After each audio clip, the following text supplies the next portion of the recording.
Hi guys, मैं शमित आपका दोस्त। फिर से स्वागत है आपको अपना ही यूट्यूब चैनल सिंडिकेट आइडियाज़ पे।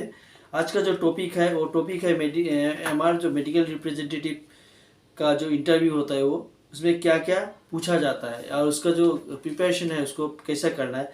बहुत सारे कैंडिडेट को एक गलतफहमी है कि मेडिकल रिप्रेजेंटेटिव का इंटरव्यू देने से पहले उनका जो साइंटिफिक नॉलेज है वो सही होना चाहिए। उनका जो खुद का बारे में जो इन्फॉर्मेशन है वो सही होना चाहिए और उनका जो इंग्लिश स्पीकिंग है वो सही होना चाहिए। ये बहुत ही बड़ी गलतफहमी है।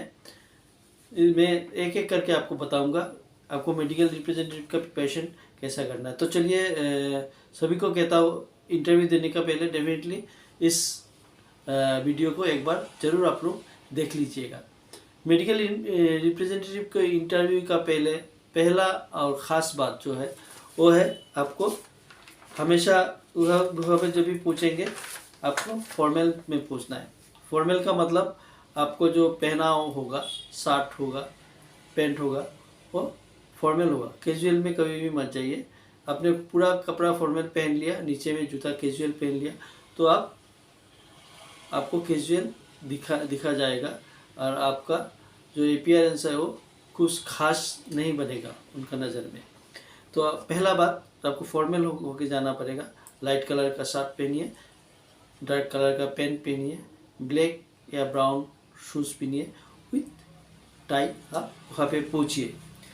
सेकेंड मोस्ट इम्पोर्टेंट बात, इसमें बहुत सारे लोग गलती कर लेते हैं। आप वहाँ पे टाइम के पहले पहुँचिए। आपको 10 बजे अगर बुलाया गया है तो आप 10 बजने का 5 मिनट पहले वहाँ पे पहुँचिए। कभी भी आप 10:05 या 10 बजे के पार होने के बाद कभी भी मत पूछिए, नहीं तो आपका पहले से इम्प्रेशन जो बोलता है first impression is the last impression, वही बात आपके बारे में भी हो जाएगा। इसके बाद जो कंपनी का जो क्राइटेरिया है उस क्राइटेरिया का हिसाब से जो भी आपका बायोडाटा है वो बायोडाटा साथ में ले जाइए और बायोडाटा का सपोर्टिंग भी डेफिनेटली ले जाइए। बहुत सारे लोग यहाँ पे गलती कर लेते हैं, बायोडाटा ही नहीं लेता है, कहता है मैं अभी खबर लेने आया था सर। तो डेफिनेटली यहाँ पे आपको माइनस पॉइंट होगा, वहाँ पे आपको ये इंटरव्यू पास होने का चांसेस नहीं बनता है। आप बायोडाटा को साथ में ले जाइए विथ फ़ोटो और जो बायोडाटा में लिखा है उसका सपोर्टिंग भी लेके जाइए, जैसे कि आपका सर्टिफिकेट वगैरह वो साथ में लेके इंटरव्यू पे पूछिए। इसके बाद जो भी है आप हमेशा जो भी आंसर देंगे आप उस आंसर आप हमेशा पॉजिटिव वे में दीजिए। इंग्लिश जानना बहुत ज़रूरी नहीं है, सवाल का जवाब जानना भी बहुत ज़रूरी नहीं है, लेकिन आपको पॉजिटिव वे में आंसर देना बहुत ज़रूरी है। क्योंकि आपको नॉलेज क्या है वो एक साइड में रख के इंटरव्यू लिया जाता है। आपका नॉलेज का ऊपर इतना बेस नहीं करता है। आपका नॉलेज एक क्राइटेरिया है, लेकिन आप उसको कैसे एक्सप्रेस करते हैं खुद को, क्योंकि मार्केट में जाके भी आपको एक्सप्रेस ही करना पड़ेगा। कि डॉक्टर को, फार्मेसी को आपको कन्विंस करना पड़ेगा कि आपका प्रोडक्ट बेस्ट है, उनको उनको प्रिस्क्रिप्शन करना है, फार्मेसी को उनको अपना प्रोडक्ट रखना है, इससे कन्विंस करना है। तो आपको पॉजिटिव वे में बातें करना पड़ेगा सिचुएशन का हिसाब से। आपको कोई सवाल का जवाब आता भी नहीं हो, लेकिन फिर भी उसका जवाब आपको पॉजिटिव वे में देना पड़ेगा। तो आपका जो बॉडी लैंग्वेज होगा वो भी पॉजिटिव होना चाहिए। ऐसे दिखना नहीं चाहिए कि आप नर्वस हो या कुछ आप मतलब बॉडी लैंग्वेज कुछ और कह रहा है, आप बातें कुछ और कर रहे हैं, ऐसा बिल्कुल ही होना नहीं चाहिए। इसके लिए आप क्या करेंगे, आप प्रैक्टिस करिए घर में इंटरव्यू का। कोई भी सवाल हो वो सवाल का आप जवाब आईना के सामने खड़ा होकर देने की कोशिश कीजिए, जिससे आपको एक कॉन्फिडेंस मिलेगा और आपका इंटरव्यू अच्छा होगा। आप जिस भी कंपनी का इंटरव्यू के लिए जा रहा है उस कंपनी के बारे में थोड़ा छानबीन कर लीजिए। यहाँ पे बहुत सारे कैंडिडेट यहाँ पे ब्लैंक हो जाते हैं। जब आपको पूछा जाता है कि आप कौन सा कंपनी में इंटरव्यू देने आए हैं, कोई नाम भी बता देता है तो कंपनी का, तो उसका बारे में पूछा जाता है कि ये कंपनी में जो आप इंटरव्यू देने आए हैं उसका बेस कहाँ का है, उसका प्रोडक्ट का नाम बताइए। ठीक है, तो इसी जगह पे बहुत सारे कैंडिडेट ब्लैंक हो जाता है। इसका नॉलेज आपको जान के वहाँ पे स्टडी करके जाना पड़ेगा, ठीक है। इसका स्टडी करने के लिए आप फार्मेसी में जा सकते हैं। मेरा दूसरा वीडियो में भी बहुत सारे नॉलेज इस पर दिया हुआ है इस बारे में, तो आप वहाँ पे जाके देख सकते हैं कि कैसे आपको किसी भी कंपनी का नॉलेज लेना है।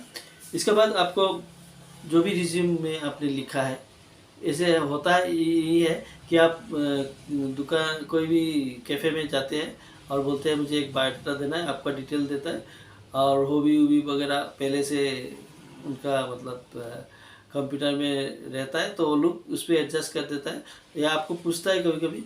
लेकिन क्या होता है कि आप ऐसा कुछ भी हॉबी वहाँ पे मत पुट कीजिए।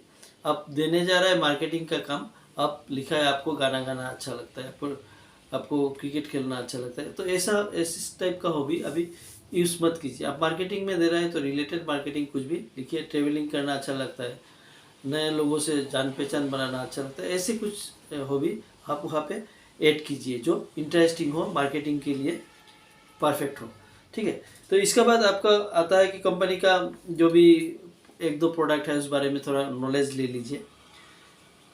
तो यही चीज़ है आपको इंटरव्यू में फेस करना है। उसको पॉजिटिव वे में आंसर देना है। आप इंग्लिश आता हो या नहीं आता हो, आप कोशिश कीजिए उसको बोलने का।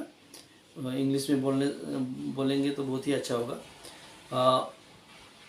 लेकिन फिर भी मैं कहना चाहता हूँ कि आपका पॉजिटिवनेस ही आधार है इंटरव्यू का। और कभी भी आधा अधूरा जानकारी को आप एक्सप्रेस करने की कोशिश मत कीजिए।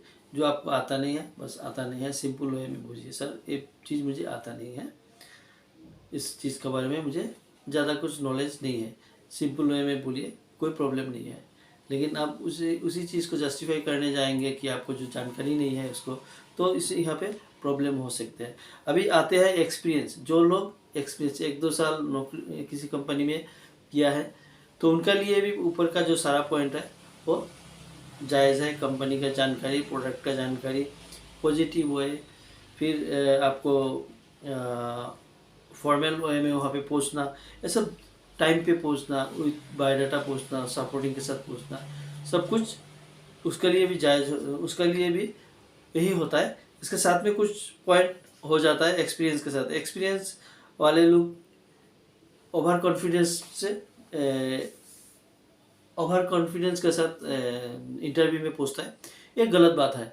क्योंकि उनको ये लगता है कि मैं ऑलरेडी 1-2 साल किसी भी कंपनी में दे चुका हूँ, मुझे इस इंडस्ट्री में का जानकारी है, तो मुझे ये जॉब डेफिनेटली मिल जाएगा। लेकिन ऐसा कुछ भी होता नहीं है। माइंड कीजिएगा, आपको जब भी एक्सपीरियंस लोग है, अगर ऊपर का कोई भी पॉइंट मिस कर गया तो उसको नौकरी नहीं मिलेगा, ये बात याद रखिए। इसका साथ साथ बहुत ज़रूरी बात है, जो भी एक्सपीरियंस लोग आता है तो लास्ट कंपनी के बारे में गलत बोलने लगता है। कभी भी आपका लास्ट कंपनी के बारे में गलत बात मत कीजिए, ठीक है। आप सिंपल वैसे वे में आंसर दीजिए। कोई भी पूछता है कि आप चेंज क्यों करना चाहता है, ये आपका पास क्वेश्चन एक जरूर आएगा, तो आप बोलिए मैं अपना खुद का बेटरमेंट के लिए सर ये चेंज करना चाहता हूँ। कभी भी ये मत बोलिएगा टाइमली पैसा नहीं मिलता, ये नहीं मिलता, गलत बात है। गलत बात कभी भी मत कीजिए, वो नेगेटिव वे में बातचीत बोला जाता है।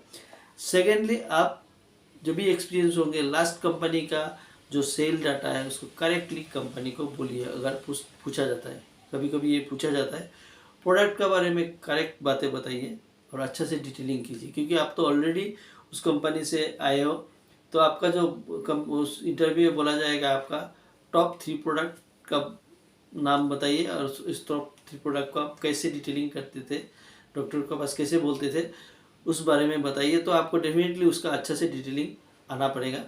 ऐसे लगना पड़ेगा कि आप हाँ वहाँ पे सब अच्छा से आप काम किया, आप अपना जॉब के बारे में सीरियस हो।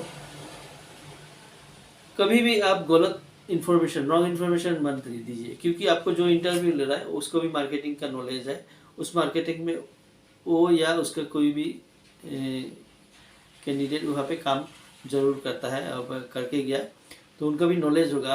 आपको पूछा जाएगा कि आपको 2 डॉक्टर के बारे में ऐसा बताइए जो आपको नाम से पहचानता है, तो आपने बोल दिया डॉक्टर एक्स डॉक्टर वाई, उस डॉक्टर एक्स डॉक्टर वाई को जब भी ये लोग भी जानते होंगे, उनको जब फ़ोन मिलाया तो वो डॉक्टर अगर बोल दिया कि नहीं ये तो मुझे तो ये बात का जानकारी नहीं है, मैं जानता नहीं उनको, तब एक गलत पड़ जाएगा, आपका इम्प्रेशन गलत हो जाएगा।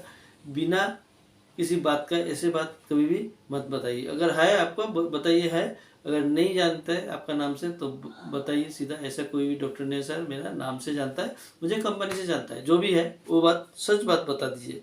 क्योंकि सच बात थोड़ा टाइम के लिए अगर ख़राब लग भी सकता है, लेकिन लॉन्ग रन में ये सही लगता है कि लड़का ऑनेस्ट है, सिंसियर है, जो भी है सामने रखा है।